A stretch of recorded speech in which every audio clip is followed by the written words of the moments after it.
Good evening, everyone. Continuing with our topic of diabetes. Now, finally, we come to the chronic complications of diabetes. And yesterday we did the classification that it is a microvascular complication and macrovascular complications. So, starting with the important ones only, and in the microvascular complication, chronic complication of diabetes.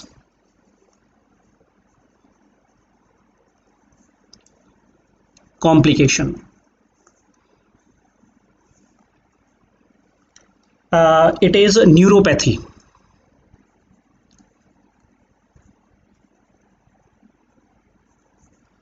And indeed, neuropathy is the most common chronic complication of diabetes.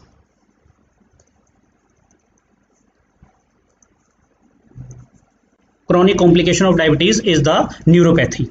Now let's see what are the types of the neuropathy which is seen in diabetes. That is the classification of the neuropathy.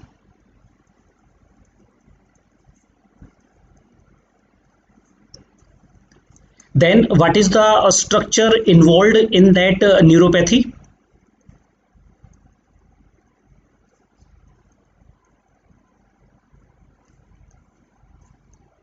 Important clinical feature of that neuropathy, including the symptoms or maybe signs or examination finding and the management of that neuropathy. So under four headings, that is classification of diabetic neuropathy, structure involved, clinical feature and treatment and the treatment. Now, coming to the, there are three types of, broadly speaking, three types of the neuropathy. Number A is a diffuse neuropathy.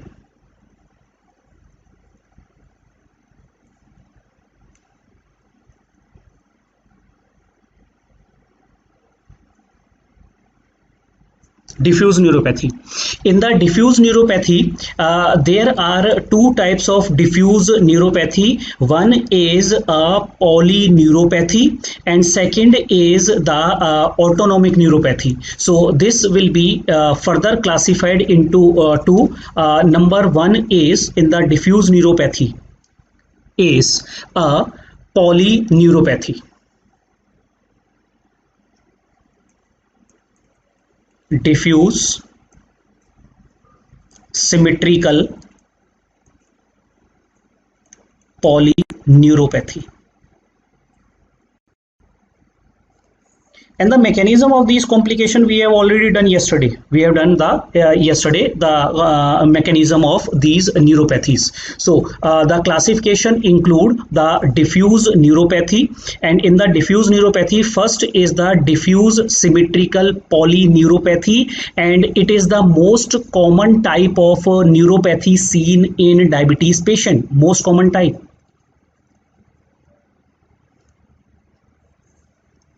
It is further classified into two groups, diffuse ki which nerve fiber it is affecting. So if it is affecting the small nerve fiber,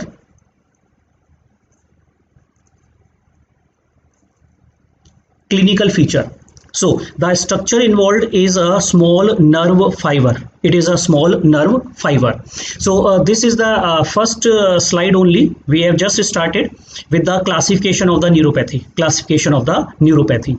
So it is a diffuse neuropathy, diffuse symmetrical polyneuropathy. It is affecting the small fiber. The clinical feature of small fiber neuropathy is it carries the pain and temperature sense. So there will be clinical feature, there will be pain or numbness will be there. So pain or numbness in the small fiber neuropathy, or there can be loss of temperature sense.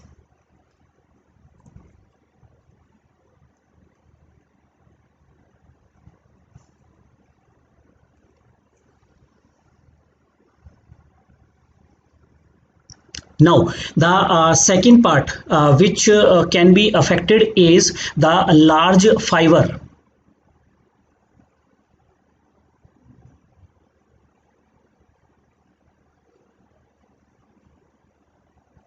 Large nerve fibers. So, when the structure involved is the large nerve fiber, patient will have a decrease vibration and position sense.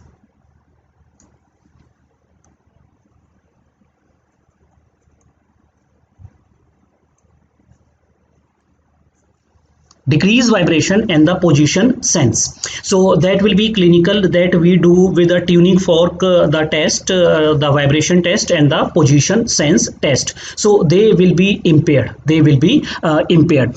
Now the treatment of this neuropathy is this neuropathy we treat with, especially the pain is the main problem. So drugs which can be given are pregabalin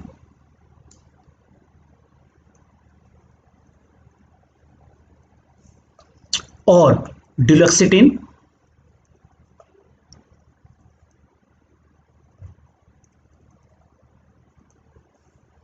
can be given, and recently approved drug, opioid like drug,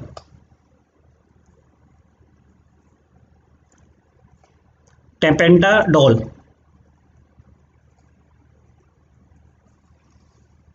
So these are the approved medications. These are the approved medications for the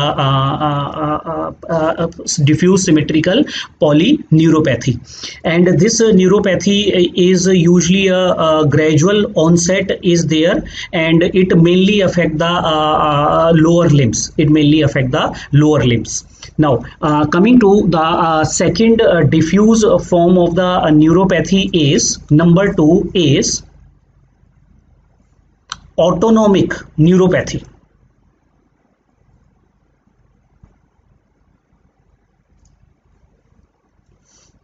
How does this neuropathy occur? Yesterday we did in details the mechanism of complications of the diabetes in the yesterday class. So autonomic neuropathy.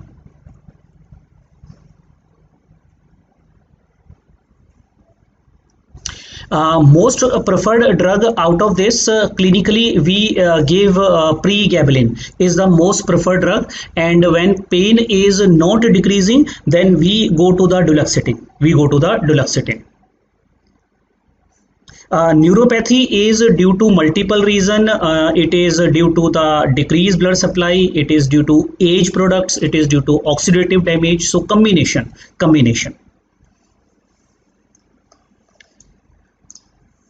This treatment is mainly for the pain, and of course the diabetes control is must. Now come to the autonomic neuropathies. So autonomic neuropathy, the structure involved is both, it affect both sympathetic as well as parasympathetic.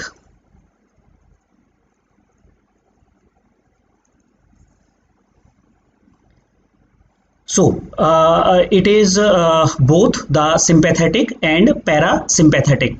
Dose of the pregabalin is, remember, pregabalin is not used for prophylaxis. It is for the symptoms only.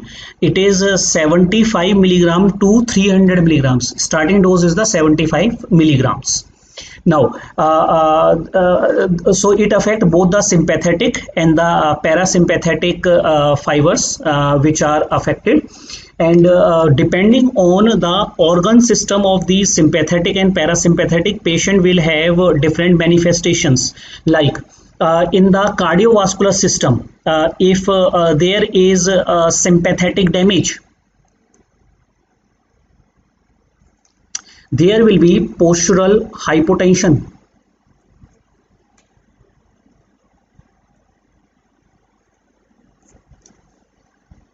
because due to sudden standing there is a decreased venous return and sympathetic activity is activated in a normal individual, maintain the BP. So that sympathetic activity is gone, so BP will not be maintained on a standing position. Definition we have done earlier. What is the meaning of a postural hypotension?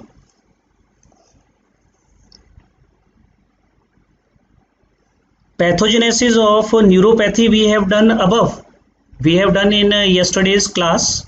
You can see very well yesterday's class we have done the causes of the microvascular and macrovascular injuries. Now coming to the postural hypotension, cardiovascular system is affected here.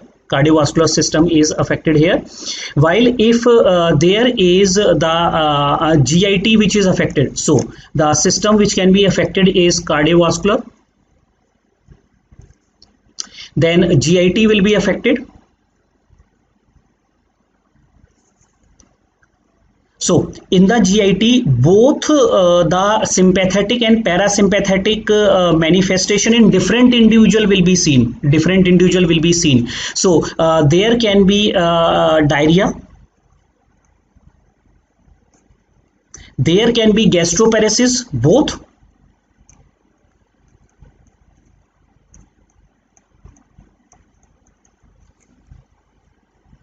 And in the urogenital,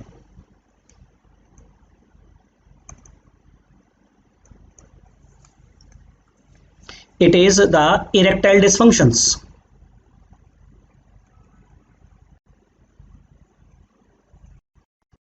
Erectile dysfunctions. So autonomic neuropathy affect the multiple organs, cardiovascular, GIT and the urogenital.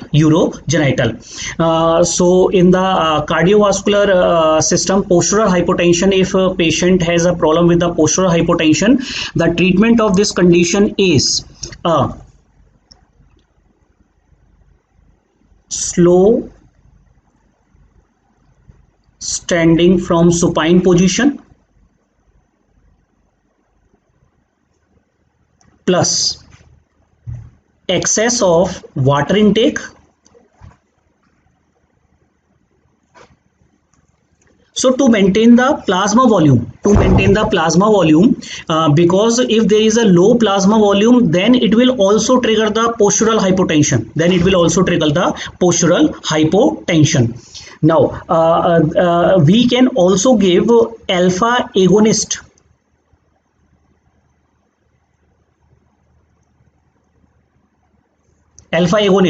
And that alpha agonist is midodrine.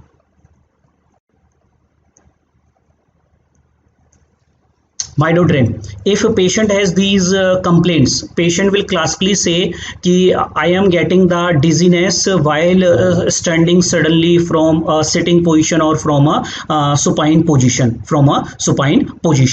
So that will be the complaint, and advise patient for postural changes, increase water intake, and maybe if not responding, alpha agonist can be given. Now for the patient who is coming with the GIT symptoms.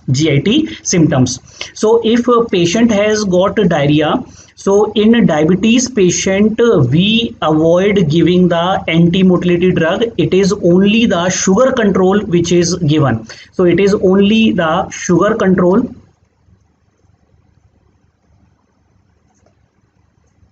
and look for if it is due to metformin.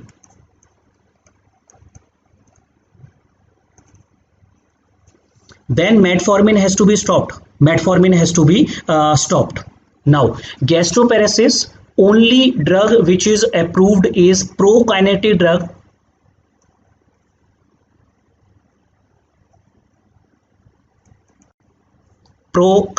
drug.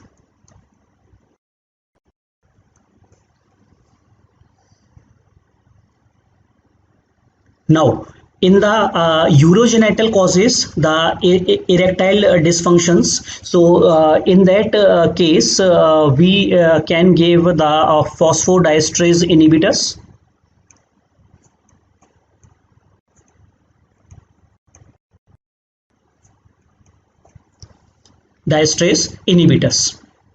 Now, one of the very crucial and important autonomic dysfunction which can cause problem is hypoglycemic unawareness. That is a very important complication due to these sympathetic and parasympathetic involvement. So what will happen? There will be hypoglycemic unawareness, and of course that will be the sympathetic being damaged.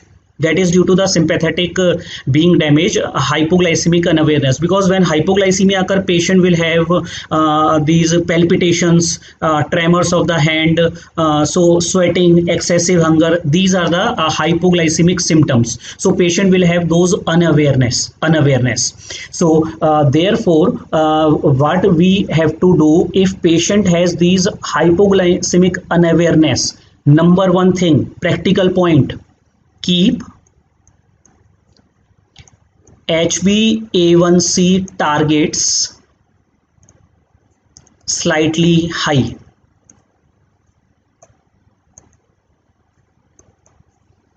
Number one thing, we not force the patient to achieve a target of less than 7, because in between if hypoglycemia occur, patient is not able to get those symptoms, it will be a problem.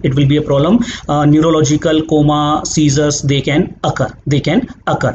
Now the second thing, to manage this patient, what we do, we will advise the patient, if patient can afford, is the sensors. So advise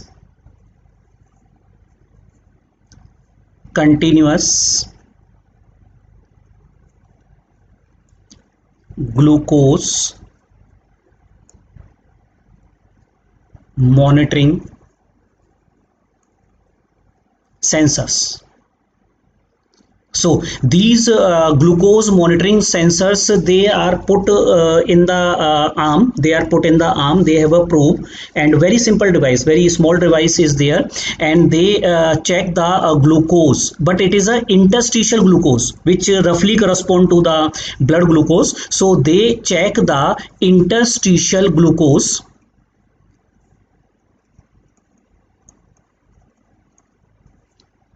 every 15 minutes. So this is a technology which is being used in the diabetes, So that sensor will be placed, and whenever there is a low sugar, that will make alarm, so that patient can check the sugar manually also and see the sugars in the sensor. So this check the interstitial glucose every 15 minutes. So this will be the advice for a patient who have a hypoglycemic awareness. Now, how these symptoms will come? The patient will complain of the lethargy, weakness, because of the hypoglycemia. Lethargy, weakness will be there. So this will be checked by the continuous glucose monitoring sensors. And why keep the HbA1c target slightly high? Because we do not want to go the patient to hypoglycemia. So the target will be slightly above to prevent the hypoglycemia awareness. Is it invasive? It is just a one-time prick. It is placed here. It works for 15 days, and the cost is around 3,000 rupees for 15 days. Days, and every 15 minutes it check the interstitial sugar. So these are the technologies being used in the diabetes. Now coming to what is hypoglycemic unawareness. Hypoglycemic unawareness is patient is not able to detect symptomatically the hypoglycemia episodes. Why 15 minutes? Because the sensor has its count of glucose monitoring, whatever reaction is there. So that is made for sensing every 15 minutes. how HbA1c is kept higher? We will reduce the doses. We'll reduce the doses of the patient, obviously. Now come to the number B. That is the next classification of diabetic neuropathy. So the first was diffuse neuropathy. In the diffuse neuropathy, we have diffuse symmetrical polyneuropathy and autonomic neuropathy. The B classification is focal neuropathies.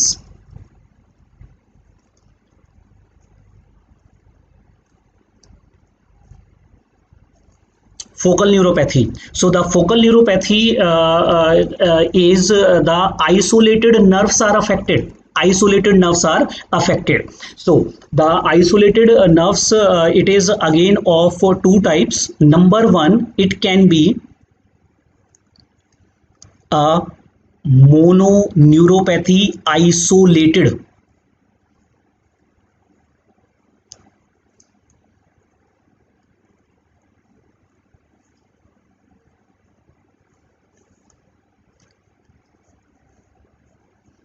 A single nerve is affected in the body. Only a single nerve is affected in the body. So this can be some peripheral nerve like a median nerve. Site involved, peripheral nerve like median nerve or ulnar nerve.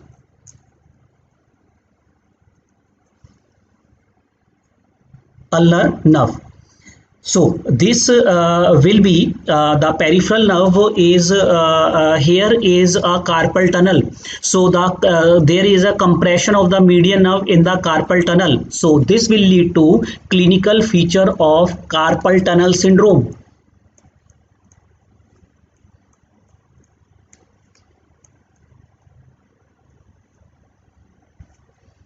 So pain and paresthesia in the distribution of the nerves. So this will lead to the pain and paresthesias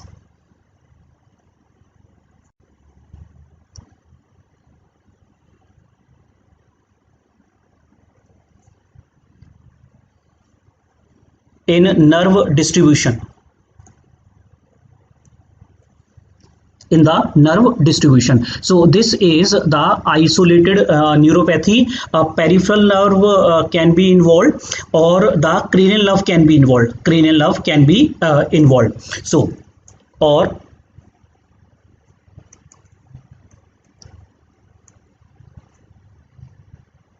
cranial nerve can be involved. So the most common cranial nerve which is involved here is the cranial nerve 3. So most commonly it is cranial nerve 3.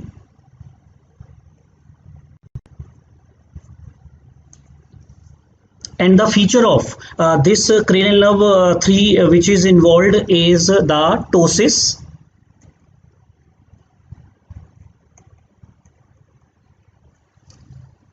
That is a classical feature. That is a classical feature of third nerve palsy, and this will have a characteristic thing. The cranial nerve which is involved is due to the vascular supply is reduced in the nerves. So this is due to ischemia.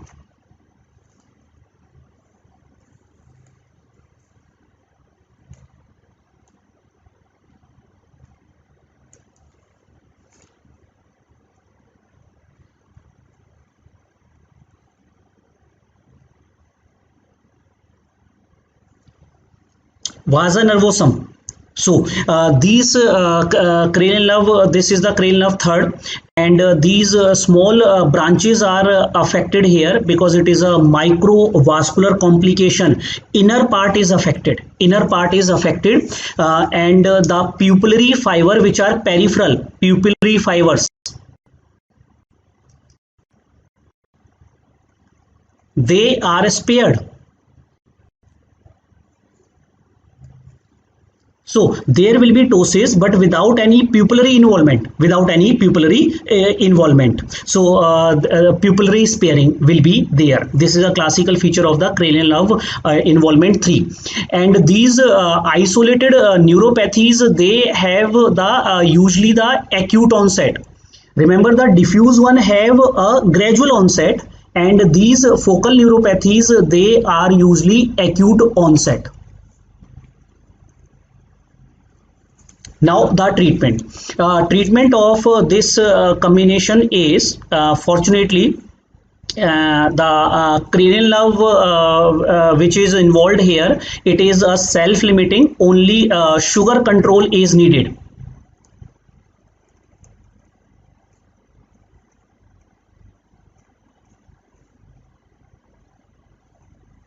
Glucose control is needed.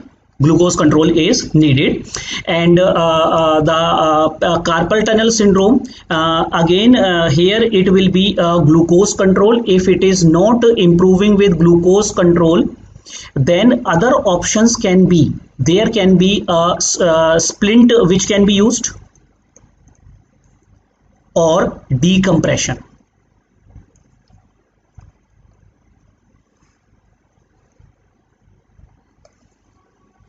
For the carpal tunnel syndrome.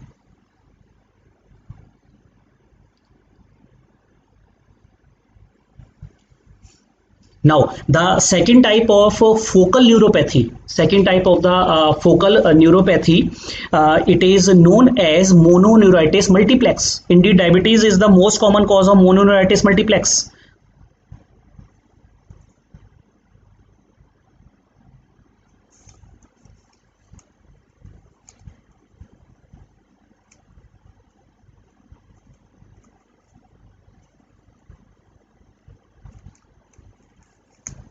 So what exactly is the mononeuritis multiplex? Mononeuritis multiplex is a simultaneous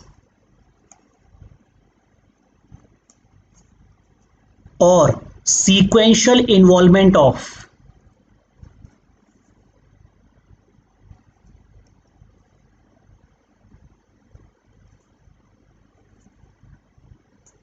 non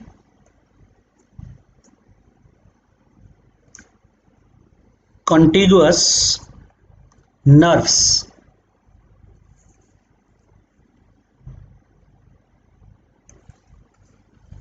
Mononeuritis multiplex, it is a simultaneous or sequential involvement of non-contiguous nerves. Now, what is the meaning of the non-contiguous nerves? Non-contiguous nerves, example, like say C7 nerve is involved, then T8 nerve is involved. So different nerves are involved. They are not anatomically connected to each other. They are not anatomically connected to each other. Pupillary fiber spare means pupillary fiber pathway will be intact. Pupillary fiber pathway will be intact. Pupil will be normal size. Pupil will not be affected. Pupil will not be affected in this cranial nerve third. And how it is important? Because if it is a structural lesion, what a structural lesion do? A structural lesion compress the third nerve from outside. So pupillary involvement is early if there is a structural lesion in the brain, because that will compress the external pupillary fiber early. So pupils are gone early if it is a stroke or any tumor. So there will be mononeuritis multiplex involvement of these. So there will be the signs of neuropathy, that is pain and weakness in nerve distribution.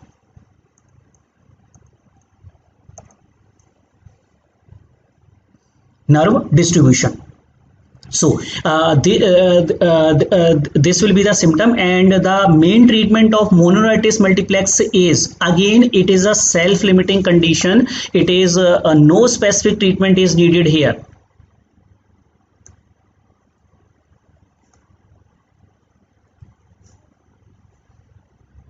Glucose control is needed. And the third classification of the neuropathy, so that will be C, that is radiculopathy.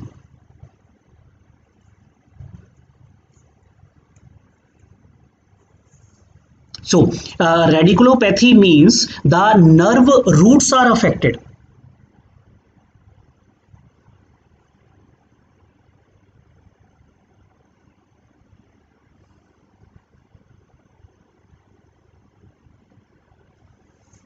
So the radiculopathy is the structure involved is the nerve root.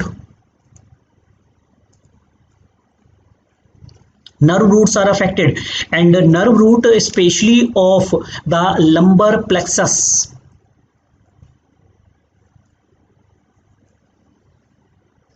Lumbar nerve roots are affected, lumbar, and these nerve roots they carry both the motor as well as the sensory fibers. So what will happen in this case, there will be in the distribution of the lumbar nerves, pain will be there, plus very importantly muscle weakness will be there, especially of proximal muscles. So radiculopathy, nerves are affected, and there will be a pain in the distribution, but the characteristic effect is the muscle weakness. Muscle weakness will be there, and this is also earlier known as this radiculopathy was also earlier known as diabetic amyotrophy. And there is a query hypothesis that there is some role of autoimmunity which exactly is not known.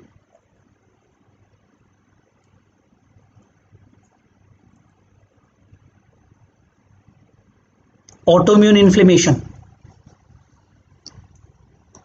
So this is known as the radiculopathy or diabetic amyotrophy. And there will be characteristic muscular symptom, motor symptom. Remember, in the above neuropathies, motor symptoms were very less, but here motor symptoms are present, and this is treated by this radiculopathy. Treatment is not only the glucose control, but also there is a role of MCQ also, there is a role of steroids or intravenous immunoglobulin because of the autoimmune inflammation.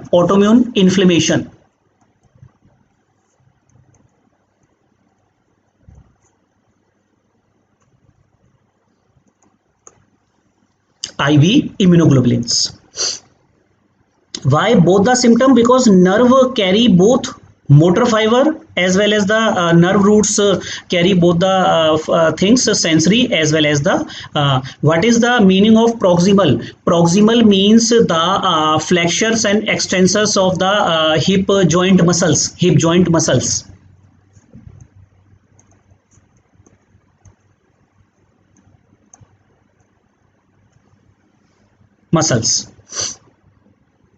Now analgesic for pain in mononeuritis, we can give analgesics, but avoid because of the nephropathy risk or kidney failure can be there with the analgesics. So therefore we will avoid those analgesic. How much HbA1c value is kept elevated? Approximately around 8. 8 will be the approximate value. Parasympathetic effect in autonomic neuropathy can be there. If parasympathetic are present, there will be the dryness of the mouth. Parasympathetic gone, there will be dryness of the mouth, there will be constipation. Why immunoglobulins? Because of the autoimmune inflammation. Proposed mechanism. Now moving on to the next complication, and next complication is diabetic nephropathy.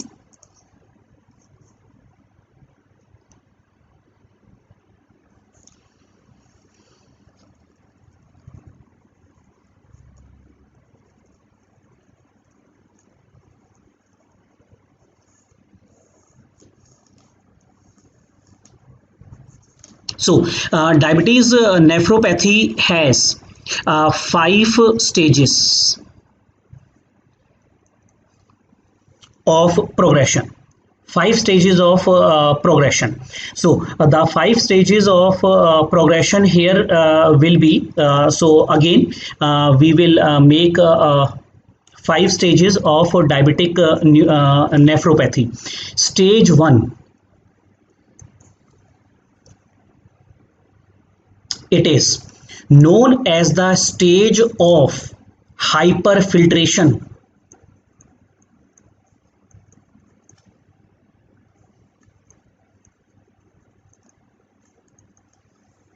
GFR is increased.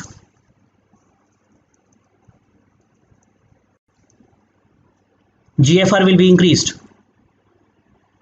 So this GFR, when it is increased, it will lead to serum creatinine reduction. There will be a low serum creatinine. Stage of hyperfiltration is the first stage. So when it develops, so duration after diabetes diagnosis,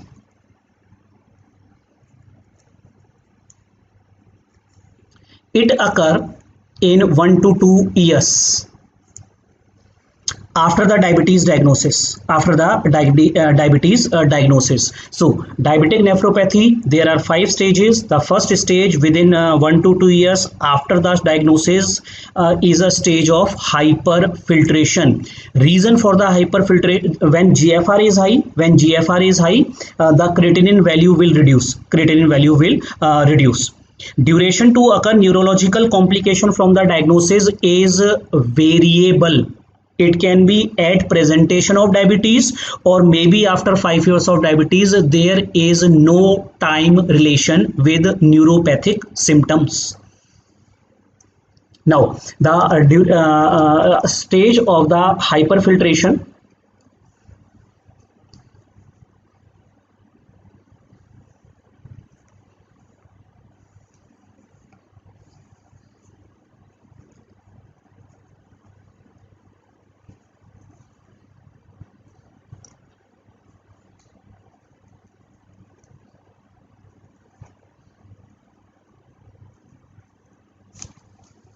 All of you must be knowing the physiology of the kidney. Afferent arteriole. If afferent arteriole dilate, GFR increase. So if afferent arteriole dilate, GFR increases. This is a physiology. Now what happens in uncontrolled sugar values? The glucose is excreted in the tubules. So this is a proximal tubule. And what is located in the proximal tubule? We have done in the drug treatment, SGLT.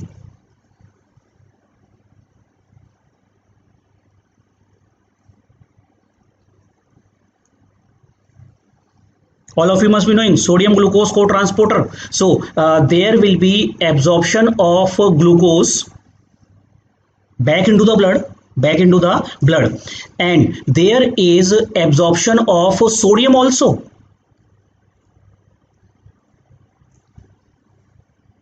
Sodium glucose co-transporter, and when there is a increased sodium, the ECF volume, extracellular fluid volume, will increase.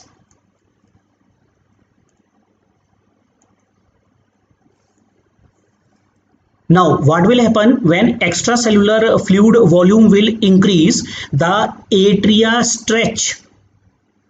will stretch.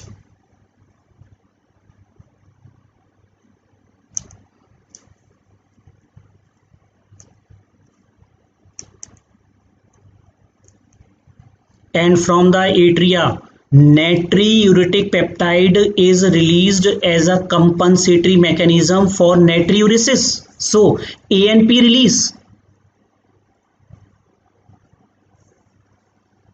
Now in the table of physiology, molecule which causes afferent arterial dilatation, and one of the molecule is ANP. So ANP causes afferent arteriolar dilatation. GFR increases.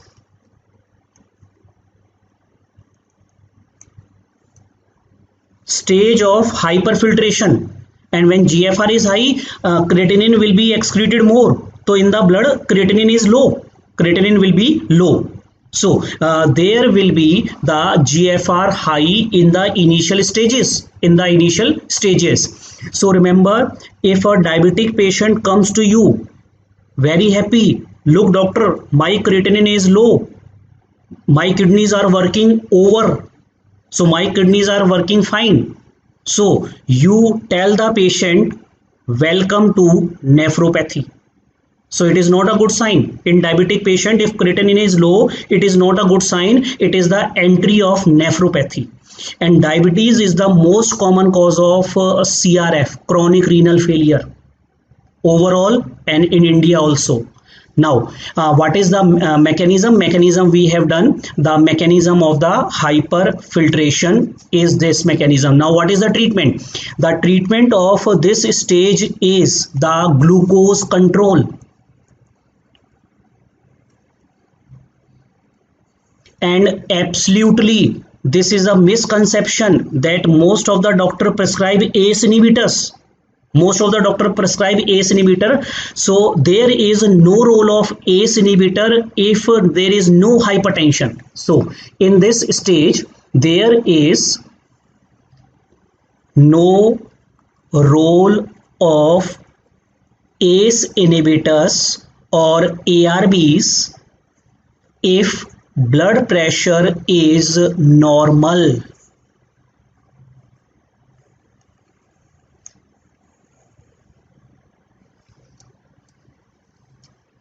If blood pressure is normal.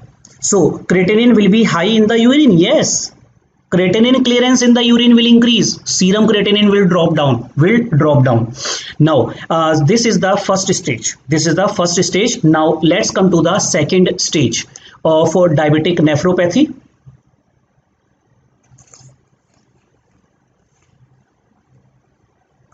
And that is a silent stage.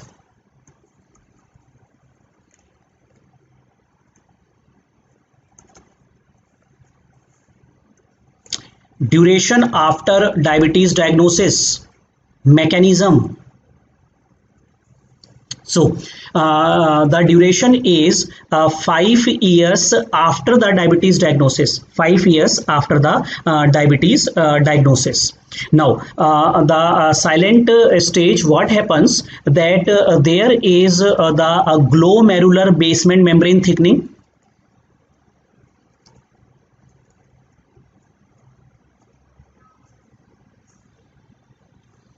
Age deposits,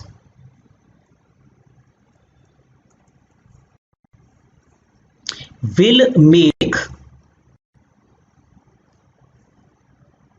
the afferent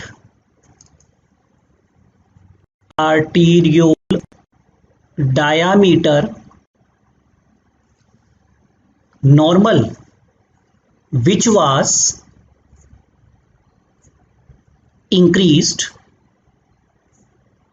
in stage 1. So understand this, in the stage 1 the diameter was increased, and on that increased diameter, if you deposit the age products, so diameter come back to the normal limit. It was initially dilated, and on that dilated you keep on depositing the age products, so the diameter become normal. So that means GFR become normal. So in this stage, the GFR returns to normal.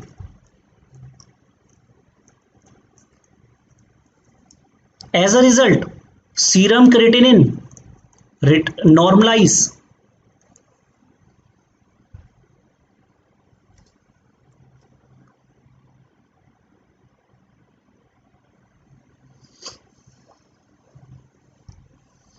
Is it sure that stage occur after 2 years and 5 years of uncontrolled diabetes? Uncontrolled diabetes, this is a natural course of the disease. But if control is there, then a stage will stop till stage 3. It is reversible.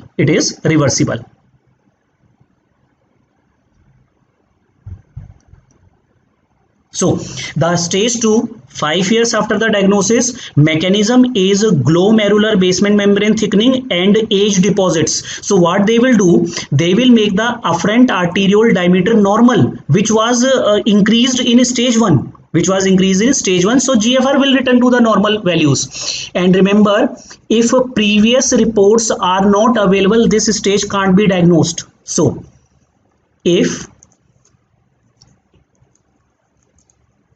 previous GFR or serum creatinine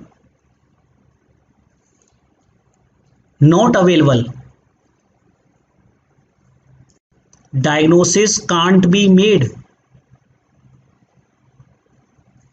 Only biopsy will tell us, but otherwise the diagnosis can't be made. Diagnosis can't be made. Now coming to the treatment. So the treatment here is again the glucose control and no role of ACE inhibitor.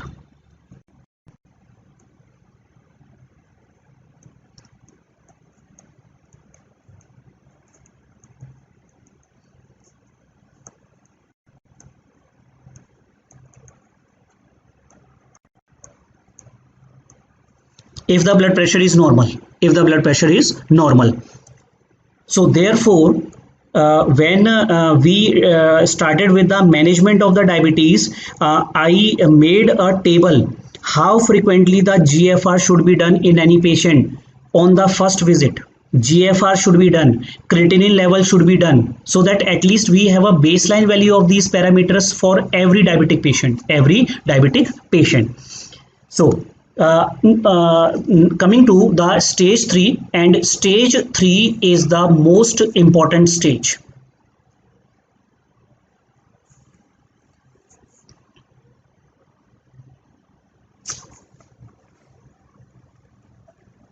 It is the stage of microalbuminuria.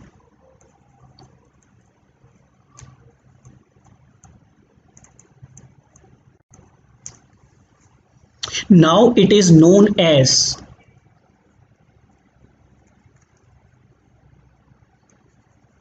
moderately increased albuminuria.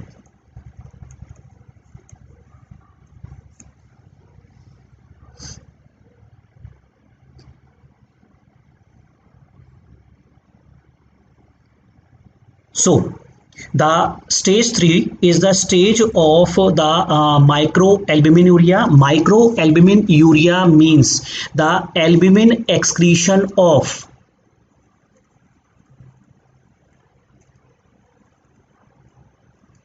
30 to 300 milligrams per gram of urine creatinine. That is approximately same 30 to 300 milligrams per day.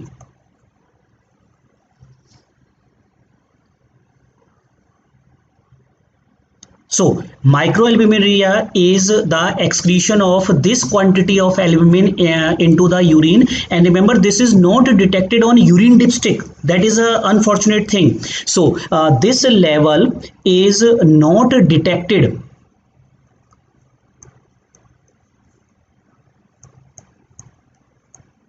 on routine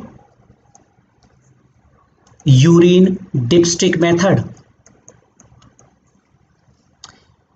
It has to be ordered in the laboratory. Quantitative assessment has to be done. So this is the quantity, and it is not detected on the urine dipstick. Therefore this stage is missed, and till this stage the changes are reversible. So till this stage changes are reversible.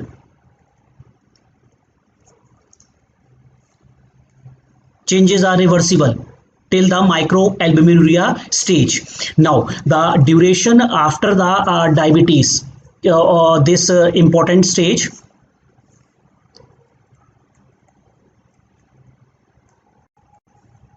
duration, it is 10 years after diagnosis. And again I am telling, it is the uncontrolled sugars which can lead to this. And the mechanism, of the microalbuminuria is, all of you must be knowing that normally glomerular basement membrane is negative charge and repel blood albumin and prevent albumin excretion in the urine.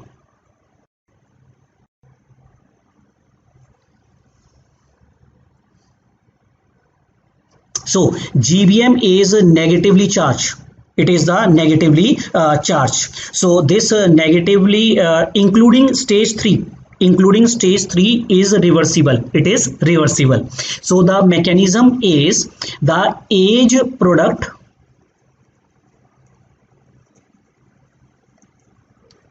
binds with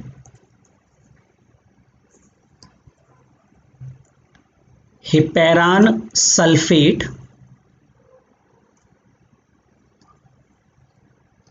this is responsible for, so this is responsible for negative charge on GBM. So there is a molecule heparan sulfate, and that is responsible for the negative charge of the GBM. Prevent the filtration of the albumin. So age bind with this heparan sulfate, decreasing the negative charge of GBM, and protein filtration will start. So there will be, it binds with the heparan sulfate and decreasing negative charge of GBM.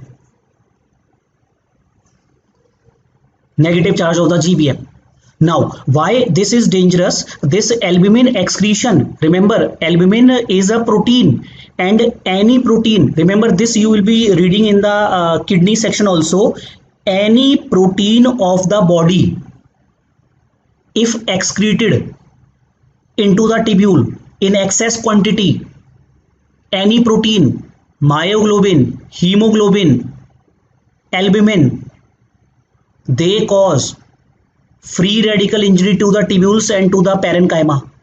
Kidney start damaging. So there is, if there is any protein which is excreted in high quantities, so albumin in high quantity leads to oxidative injury to tubules and then the kidney parenchyma.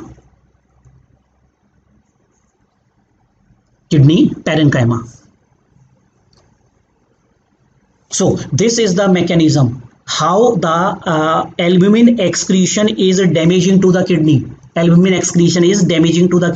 Because it causes a oxidative injury to the tubules. Now coming to the treatment of this stage. So the treatment is not only the sugar control, glucose control is must, plus ACE inhibitors or ARBs. Even if blood pressure normal, so here is a role of ACE inhibitors. So ACE inhibitors should be given when there is a albuminuria. But how they help? How will they help? So remember the action of ACE inhibitor and ARB is they lead to the dilatation of efferent arteriole.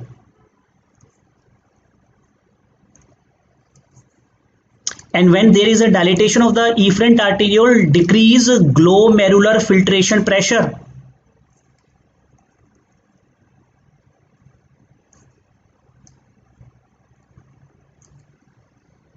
So filtration pressure from the glomeruli is reduced, and as a result, along with that decreased glomerular filtration, albumin excretion is reduced, oxidative injury is reduced.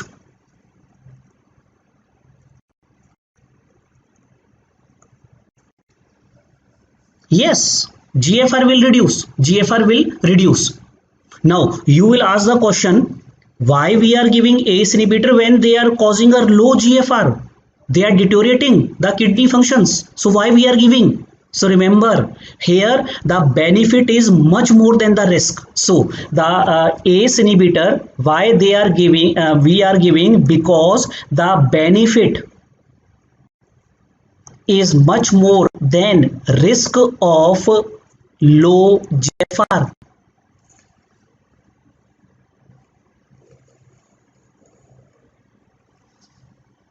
So they decrease the filtration pressure. They will decrease the filtration pressure and decreases the albumin excretion. Decrease the albumin excretion.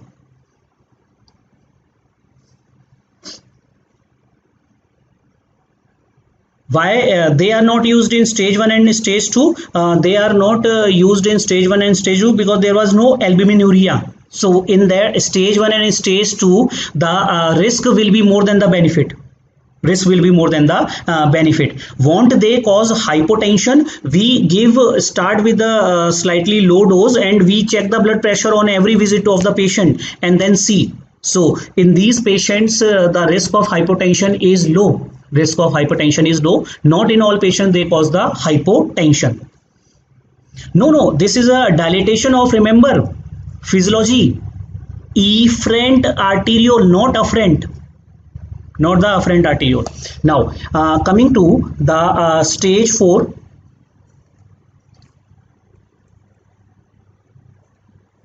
Stage 4. So before the stage 4, my advice to you is, any patient of diabetes coming to you, you should advise microalbumin test in the first visit itself, because unfortunately as a physician, most of the physicians do not prescribe this test. They just go for urine routine microscopy. So you can save a patient from dialysis or renal transplant. So advise every diabetic patient microalbumin, that is must. Now the stage 4. So the stage 4 is the stage of macroalbuminuria,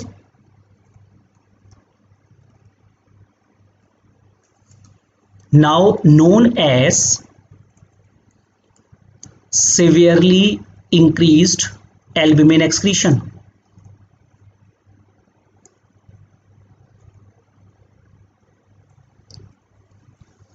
Macroalbuminuria. Repeat the mechanism of stage 3. The mechanism of the stage 3 is your basic is that the glomerular basement membrane is negatively charged, and that repel the filtration of proteins from the glomeruli. So if you are decreasing the negative charge, the protein filtration will start. Now coming to stage 4. Stage 4 is the stage of the what about the GFR and creatinine in stage 3? So complete that phase. So in the microalbuminuria stage, because of the kidney damage, GFR starts to decrease and serum creatinine starts to increase.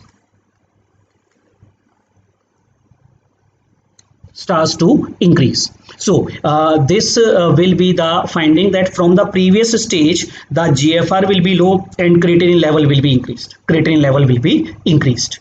Now coming to the stage 4.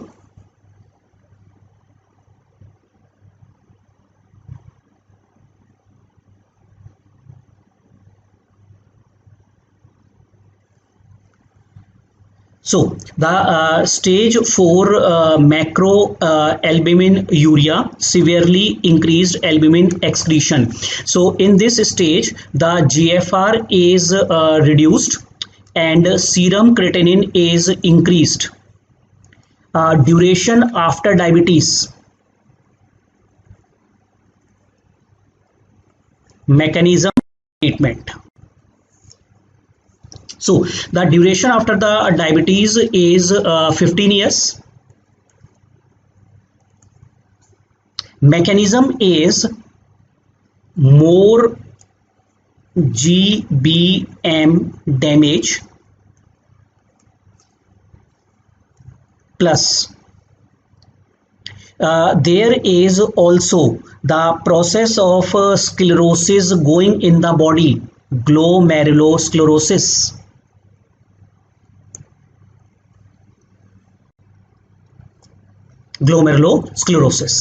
So there is a more GBM damage and there is a glomerulosclerosis, and the treatment of this condition is again a glucose control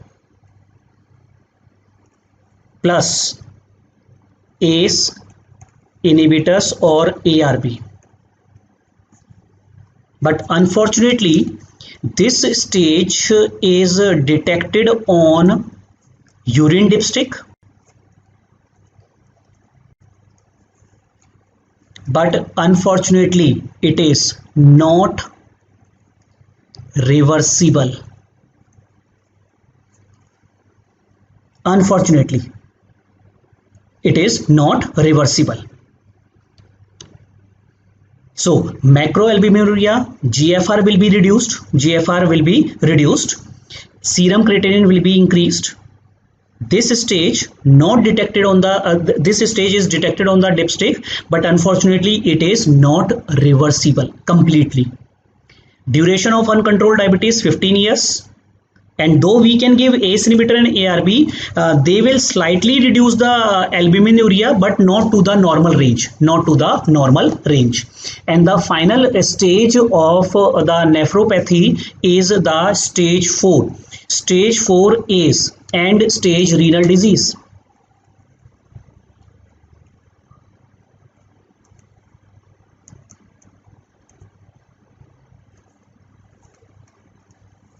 End stage renal disease. So in the end stage renal disease, the value of the GFR is less than 15 and serum creatinine will be elevated, definitely elevated. So this condition macroalbuminuria is more than 300.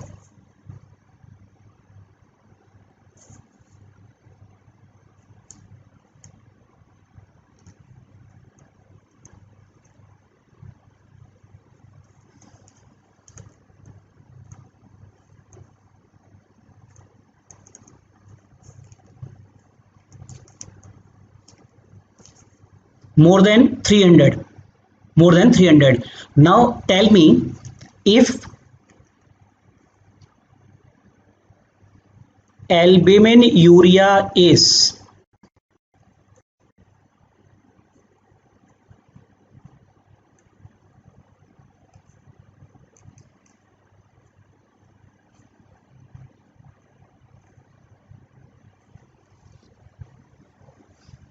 albumin normal range is less than 30, it is less than 30. So if the albuminuria crosses more than 3500, 3.5 grams, so this stage of albumin will be known as the nephrotic range. This is known as the nephrotic range. Now, why creatinine is increased? Because of oxidative damage in the kidney, oxidative damage, and GFR will start reducing. Now, come to the stage 5. The last stage is end stage renal disease, and the duration of the after the diabetes is 15 to 20 years. 15 to 20 years. And the mechanism is severe glomerulosclerosis. Severe glomerulosclerosis occur. Glomerulosclerosis means loss of the cells of the kidney. And treatment for this condition is unfortunately renal replacement therapy.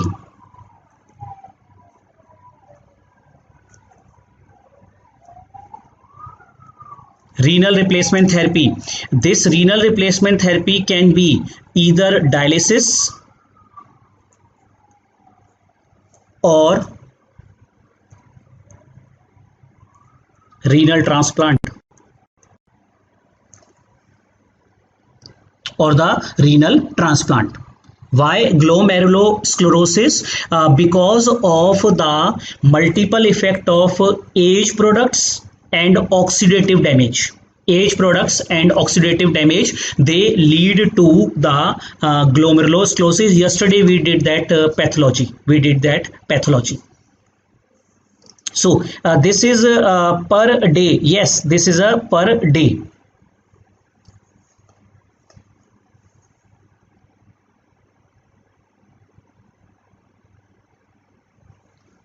Milligrams per gram of urinary creatinine. This ratio can be done in a spot sample or in a 24-hour as well. Now we prefer the spot sample. Spot sample is more convenient to take.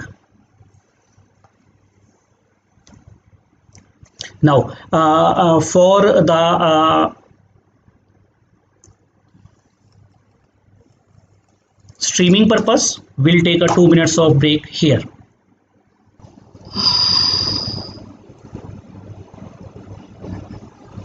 So now moving on to the next complication, we'll not discuss the retinopathy because retinopathy is discussed in your ophthalmic classes.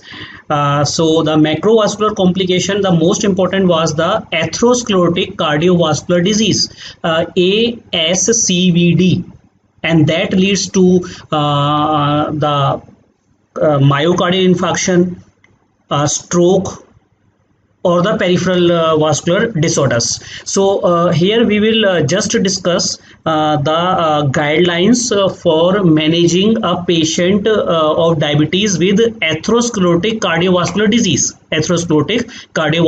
disease. Now coming to the recommendations. If a diabetic patient is coming to us with atherosclerotic cardiovascular disease, the number one point here is blood pressure control.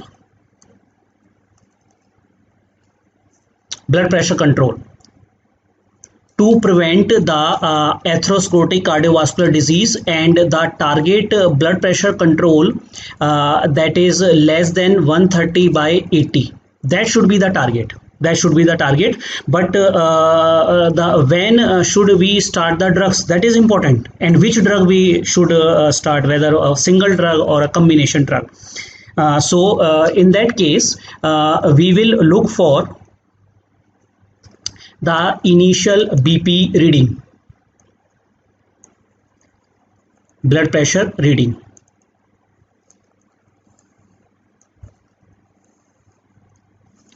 If blood pressure is more than 140/90 to less than 160/100 or more than 160/100,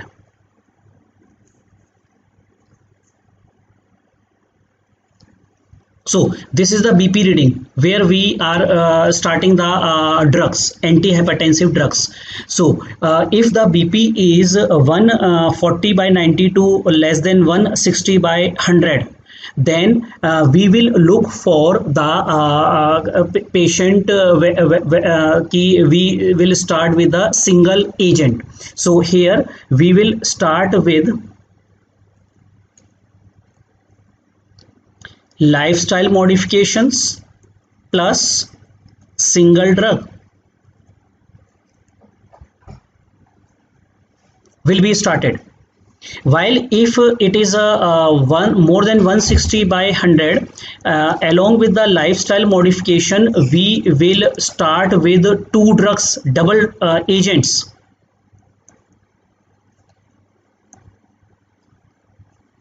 Two drugs.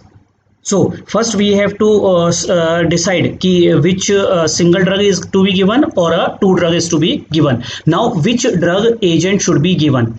So remember, when we are choosing a drug, we always go for albuminuria.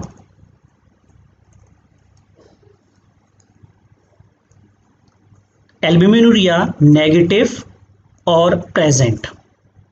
Same. Albuminuria.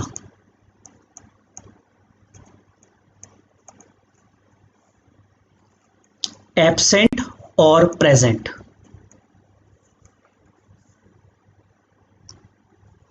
So when albuminuria is absent, choose from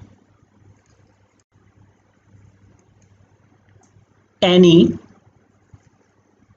one first line drug.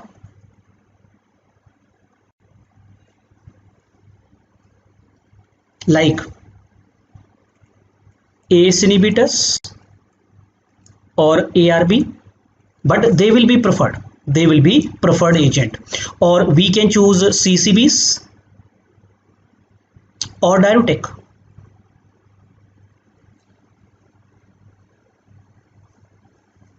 While if albuminuria is present, then there is no doubt we have to give ACE inhibitor or ARB. In this group, again, we will give two of three first line agents.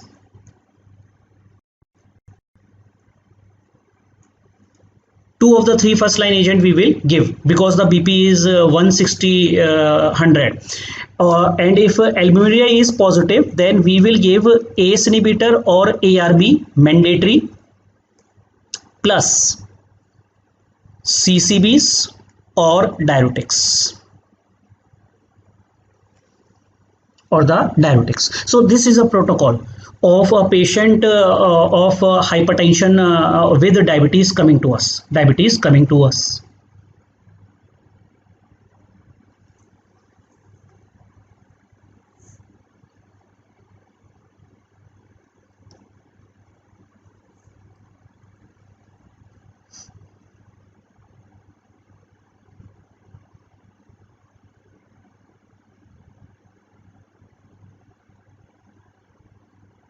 Now coming to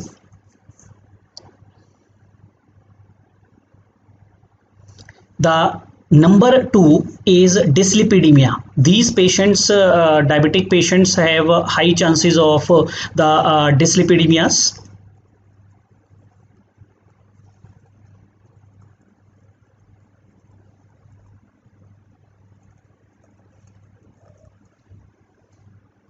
Dyslipidemia. So the dyslipidemia, the most important dyslipidemia here is high triglycerides. It is the high triglyceride, the most common dyslipidemia, but HDL low, LDL high can be seen.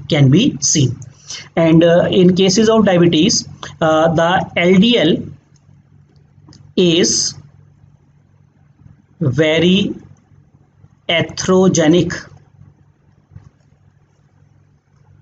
LDL is very atherogenic. So the target LDL cholesterol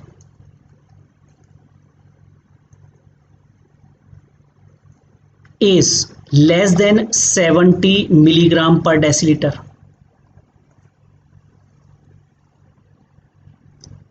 So the target LDL is less than 70. It is less than 70. Now, what is the protocol for the management of the dyslipidemia? The management of the dyslipidemia is, if patient is normotensive, we are not discussing the normotensive patient. What is the topic here? The topic here is the cardiovascular disease, and in the cardiovascular disease is BP control, Yeah, patient will have blood pressure, the risk for CVD, and patient will have dyslipidemia, risk for the CVD, and the target LDL here is less than 70. So we will give the patient statins. Statins will be given to control the LDL cholesterol to less than 70. To less than 70. So we will give the patient. Let's see the role of statins.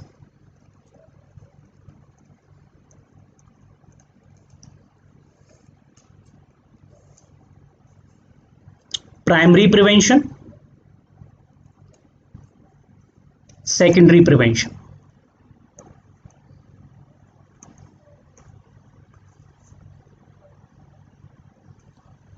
Now, the meaning of primary prevention. Primary prevention is there is no history of myocardial infarction or any atherosclerotic disease. So,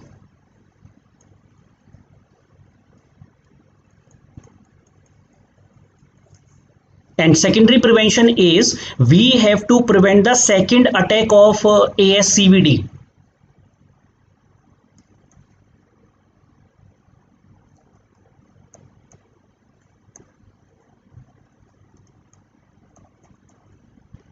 Patient has already the attack, already the stroke or myocardial infarction, so we have to prevent the further episode. We have to prevent the further episode. So the role of statins, control the dyslipidemia, but a statin itself causes the diabetes. That is a minute risk, such a low risk that risk is much less than the benefit. Yes, you are right, statins causes diabetes, a risk of diabetes, but the risk less than the benefit. Now come to for the primary prevention.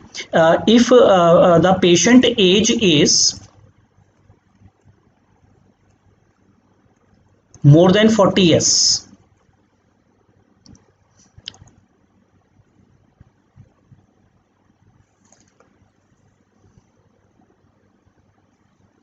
so these are the typical AIIMS type question. The age factor will become important for the primary prevention.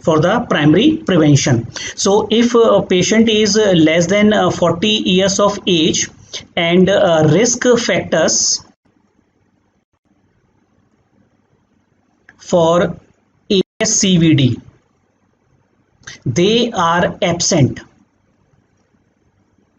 no statins. But if risk factor are present,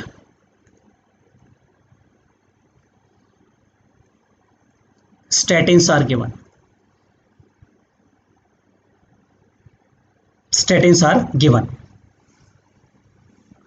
While if the age is more than 40 years, so here if there are less than equal to one risk factor present,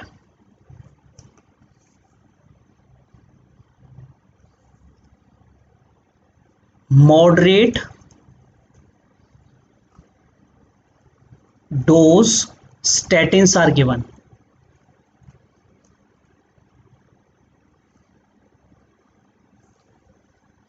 But if more than equal to 2 risk, then high intensity,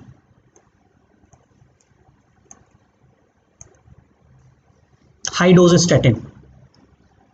And way to remember, because in the exam till now whatever questions have come, the answer was high dose of statins. So the high dose of the statin is more than 60 years of age, more than 2 risk factors for atherosclerotic cardiovascular disease is present, go for a high dose of statins. Now 2 points here. What is the risk factor for CVD and what is the moderate and high dose of statins? So the risk factors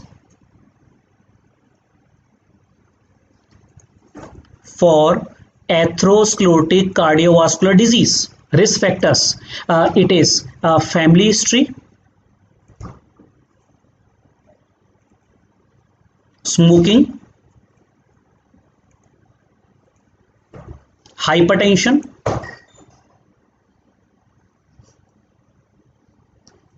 presence of albuminuria.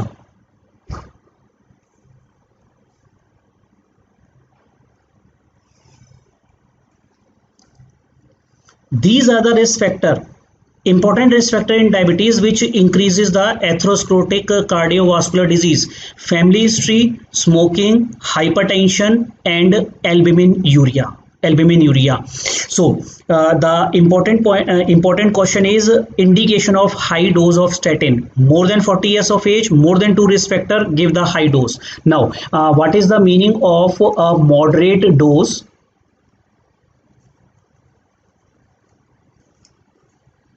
and high dose? Two commonly given is atorvastatin, 10 to 20 milligrams is the moderate dose, while 40 to 80 milligrams is the high dose. Rosuvastatin,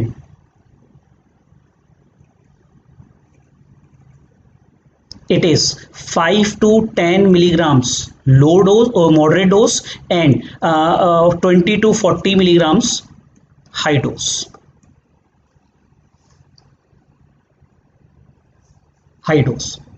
So exact question came and the choices were given about the doses of atorvastatin and the rosuvastatins. So these are the moderate dose and high doses of atorvastatin and rosuvastatin respectively. Now the secondary prevention. So in the secondary prevention, it is very simple.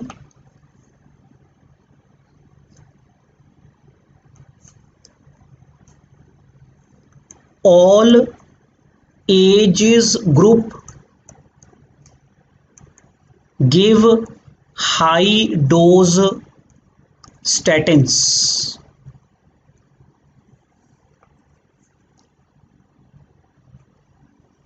Give high dose of statin.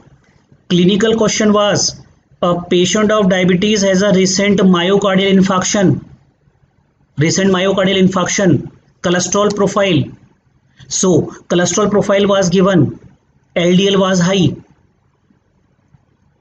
What will you give? Such practical question came.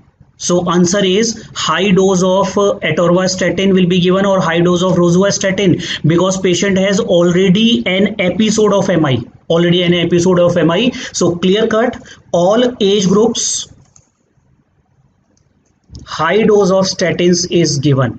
If a patient has stroke, myocardial infarction, patient will be put, and what will be the LDL target? LDL target will be less than 70.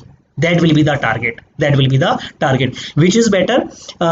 Rosuvastatin is better, so we give rosuvastatin, maybe because the side effects are low with rosuvastatins. Now coming to the third point, and the third point in atherosclerotic cardiovascular disease is: look at the prescription of your patients. Is there any aspirin going on? Low dose of aspirin in these patients. So what is the indication of that? Number third is: what is the role of aspirin?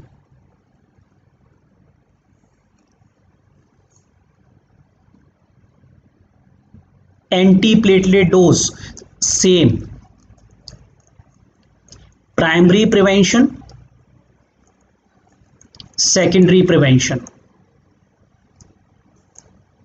So secondary prevention, all patients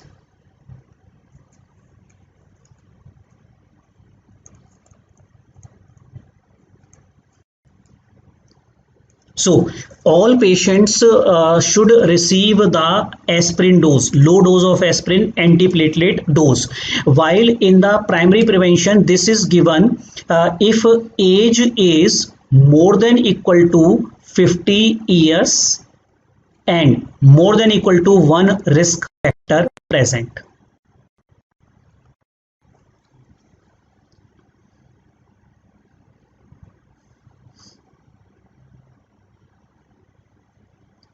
Age is counted as a risk factor? No, the effect of age is counted as a risk factor. effect of age is counted as a risk factor. Now, as a physician, question will come if a patient is coming to diabetic patient is coming to you and there is a high risk of diabetes is indeed itself atherogenic state. So, will you go for a routine screening for cardiac test in those patients, like treadmill test or not? So, when a patient no history of the cardiac disease is coming to you, so remember screening, number 4 important point, screening for cardiac disease, that is ischemic heart disease. Answer, we will go for treadmill test. Treadmill test is done, TMT done, but if symptoms of angina are positive, when patient will tell during exertion there is a pain, during the exertion there is a pain, and at rest symptoms are gone, so symptoms of angina are present, and when patient take a rest there is no pain. So in that patient you will go for a treadmill test, if patient is symptomatic, while there is no role if a symptomatic patient.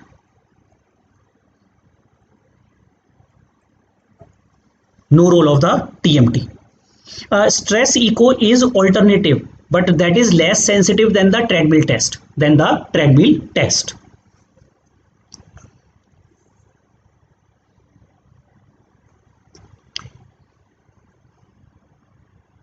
Till when aspirin should be given? Lifelong. Aspirin is given lifelong.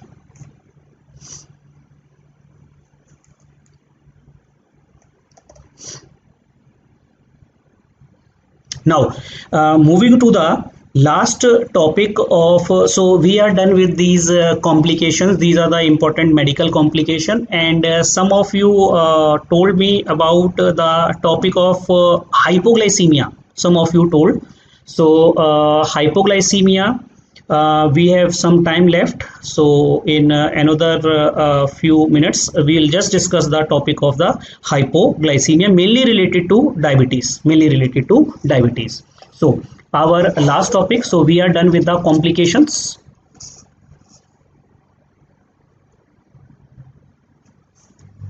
Hypoglycemia.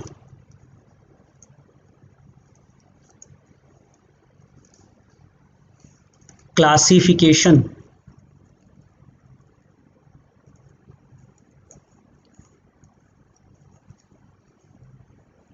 Level 1, level 2, level 3. TMT full form, treadmill test. I have written above.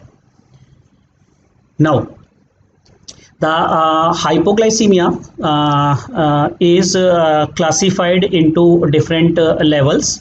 So the level 1 of the hypoglycemia is more than 55 to less than 70 milligram per deciliter, and level 2 is less than 55 milligram per deciliter, and level 3 is altered sensorium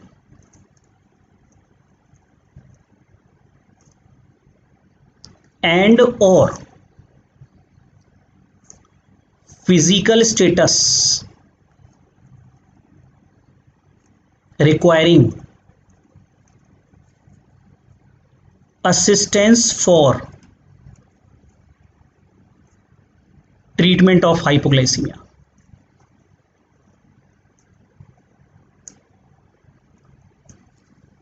So first is the classification. Classification is level 1, level 2, level 3. Level 1 is 55 to less than 70. Though the textbook definition of the hypoglycemia, if single best is marked, is less than 55. That is but clinically important in diabetes start with 70. Clinically important in a diabetes patients. So less than 70 clinically important, while if nothing is mentioned of hypoglycemia, answer is 55, less than 55.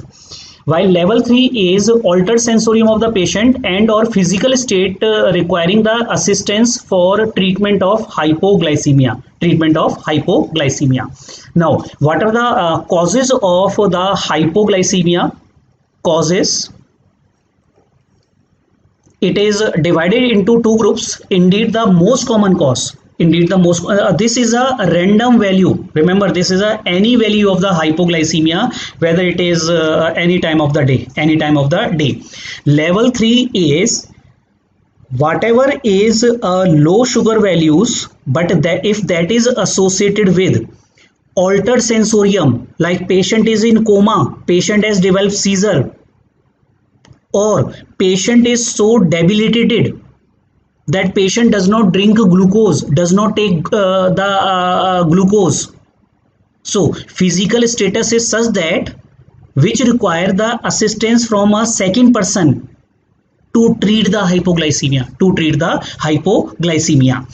Now the causes, the most common cause is diabetes related medicines. So it is divided into two groups. First is diabetes mellitus related drugs, and those drugs are insulin, sulfonylureas,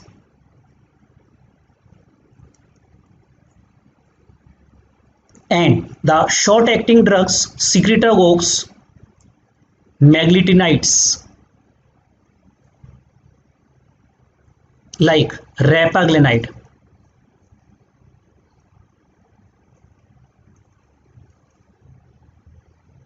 Like netiglinide.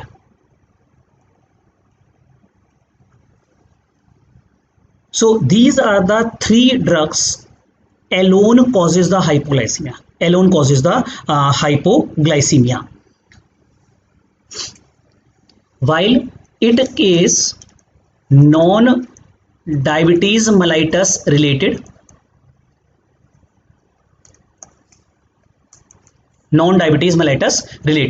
So the important one in this is the other endocrine disorders, which can cause hypoglycemia: insulinoma,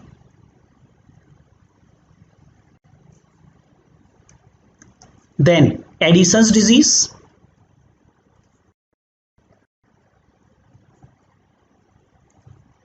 hypopituitarism,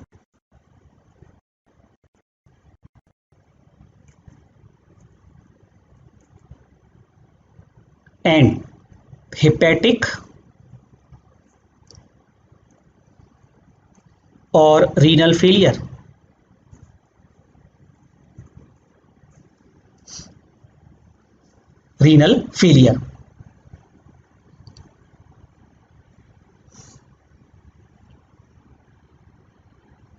So diabetes mellitus related drugs: insulin, sulfonylureas.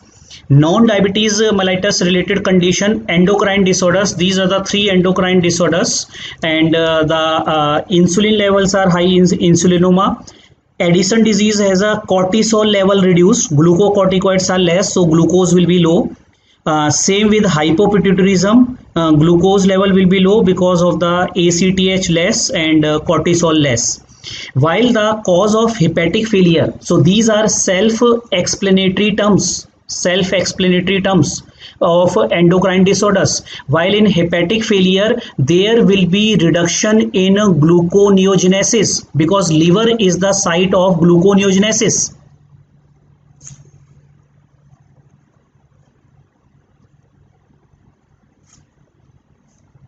Renal failure, there will be decreased insulin excretion.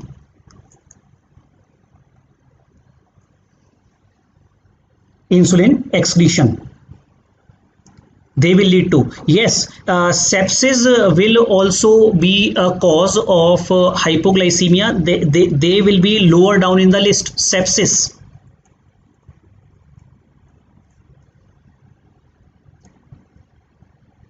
Importantly, paraneoplastic syndrome, MCQ, path MCQ.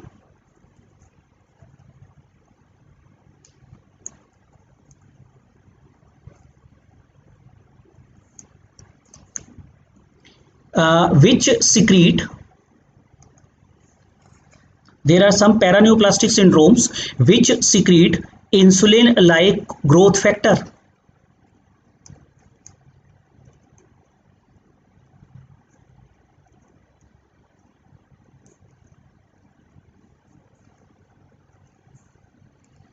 IGF-2.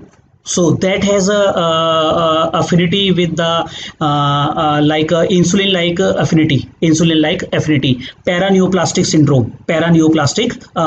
So this paraneoplastic syndrome which secrete the insulin like growth factor, and insulin like action will be there, there. So these are especially seen in hepatoma, carcinoids, and importantly is a part of small cell cancer of lungs.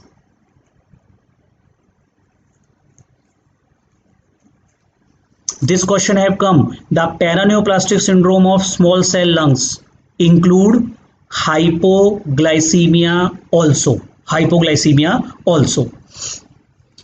So these are the extra diabetic or non-diabetic causes. Now come to the clinical features of hypoglycemia.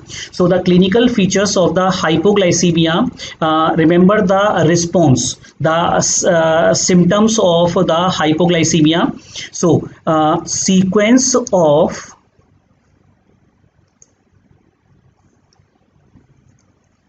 hormone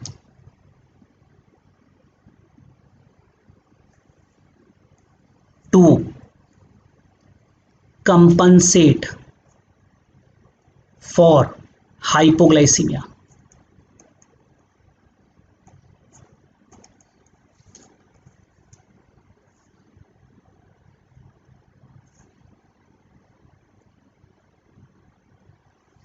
So the sequence of the hormones to compensate for the hypoglycemia. Number one is insulin. So the first effect is a decrease insulin.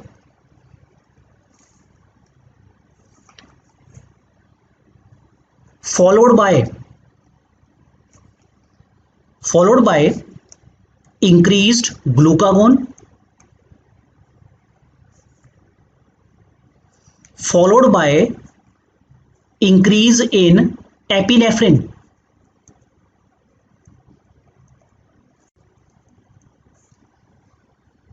So the first response to the hypoglycemia will be a decrease in the insulin levels. If that is not effective, then glucagon level will increase, and then followed by epinephrine levels will increase, and finally in the last the cortisol and growth hormone.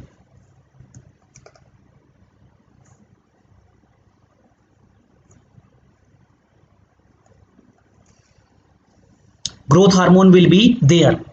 So this is the sequence. This is the sequence of the hormonal compensation. Now the clinical features. The two types of clinical features are seen on an average sugar values of symptoms usually come when the glucose value is less than 55, but remember that is variable, individual to individual it will vary. So the symptoms will be glucose value of less than 55, less than 50. So when it is less than 55, it is the activation of the epinephrine sympathetic activity. So there will be palpitations, tremors, sweating. Palpitations, tremor and sweating will be there. While if it is less than 50, then there is decreased cognition. There can be coma or seizures. Neurogenic symptoms come before when it is less than the 50 value, when it is less than the 50 value.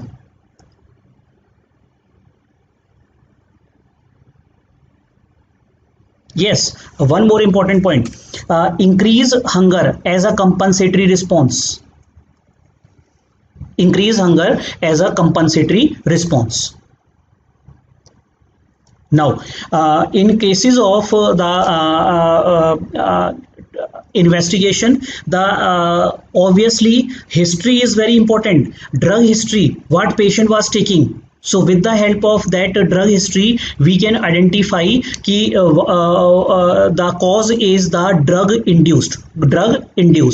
So but there are some investigation, and this investigation is to differentiate hypoglycemia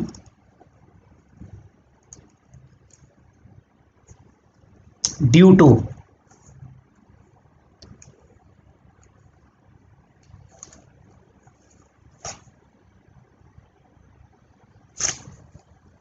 exogenous insulin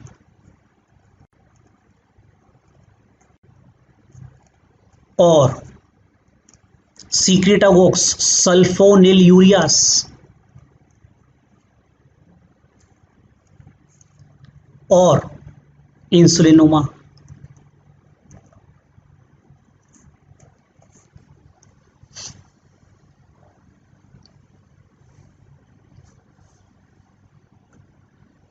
So clinical features, sign and symptom, I have combined as a whole.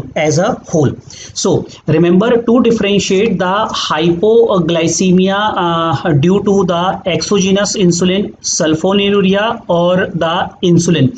So in all these three conditions, insulin level will be elevated. This is a random value.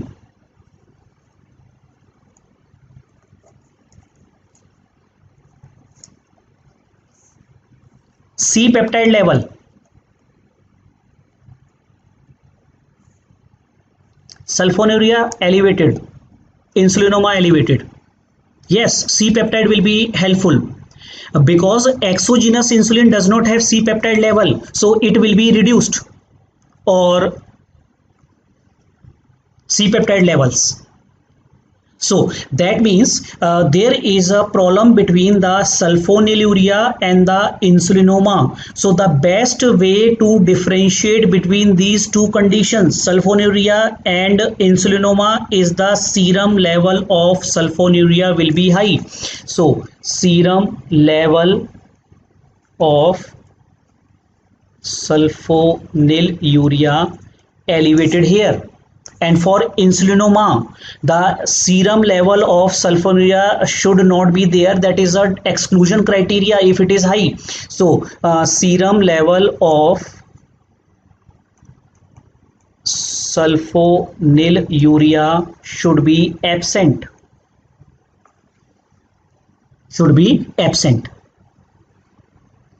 How glucagon increase epinephrine? No, I have not said ki it is. It is the sequence of the hormones which are compensatory. It is not ki it is related. So these are the way to differentiate. Now come to what is the treatment. What is the treatment of the hypoglycemia, especially related to the drug induced? So diabetes drug related.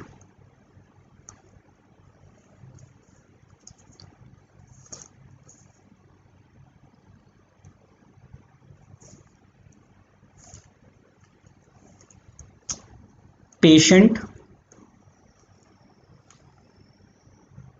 conscious, patient unconscious.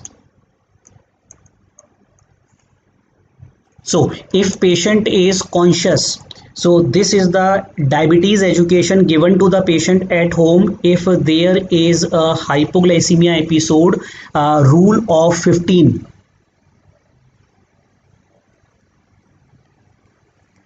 Should be followed by the patient.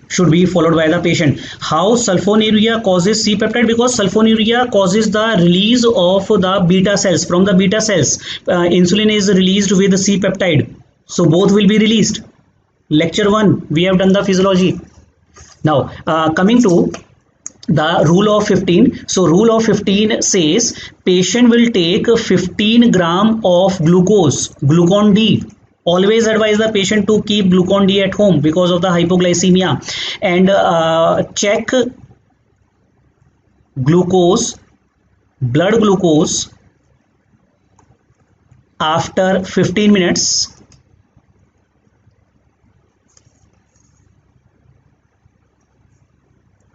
Repeat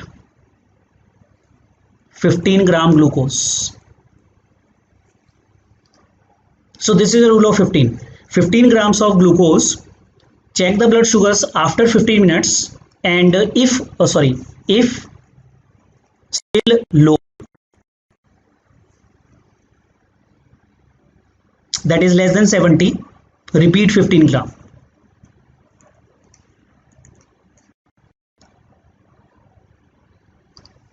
Now unconscious. If the patient is unconscious, not able to take, so at home, very important, the caretakers, relatives at home, they will give 1 milligram of intramuscular glucagon, easily given, intramuscular. That has to be taught to the relatives, taught to the especially type 1 diabetes patients, and then immediately shift to the hospital.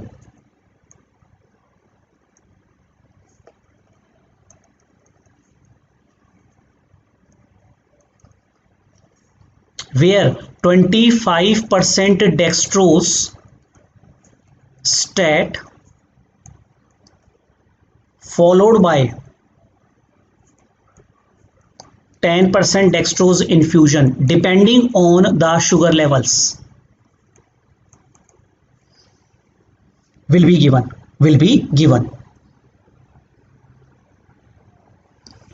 In exogenous insulin, C-peptide should be normal. It can be normal or it can be low. Why it is low? Because in type 1 diabetes or type 2 diabetes, if you are giving insulin, that means there is a deficiency of insulin in the body. Deficiency of insulin in the body means the insulin will be less and C-peptide will be less. Therefore, you will giving the insulin because of the absolute insulin deficiency.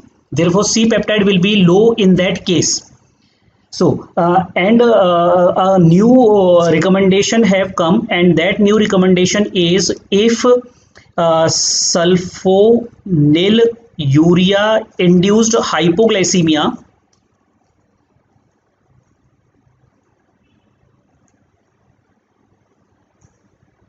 then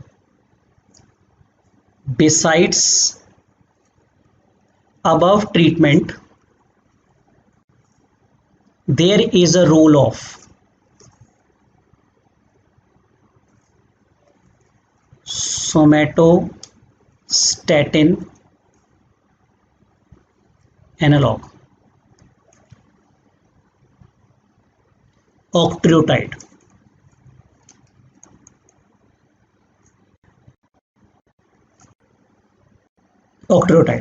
Potential question.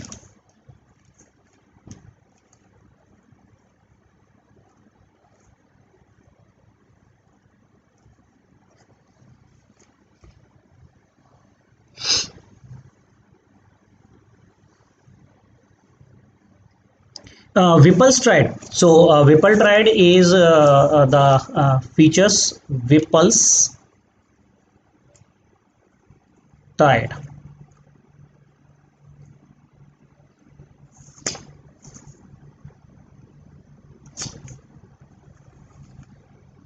It is symptoms and signs of hypoglycemia,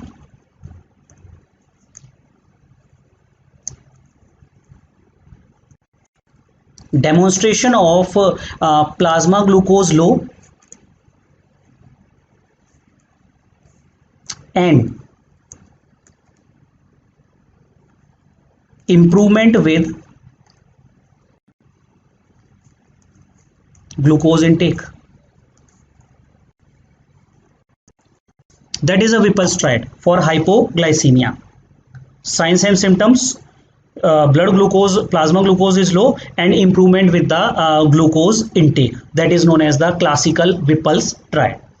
So with this, we finish with the topic of very important disease, diabetes, and nothing extra will be asked from medicine. Extra which can be asked is the pathological features like Kimmel-Still, Wilson nodule types, or details of age, products, etc. So that you should read from the pathology. So with this, if there is any doubts, so today we can discuss those doubts on the Facebook DAMS Club 2020.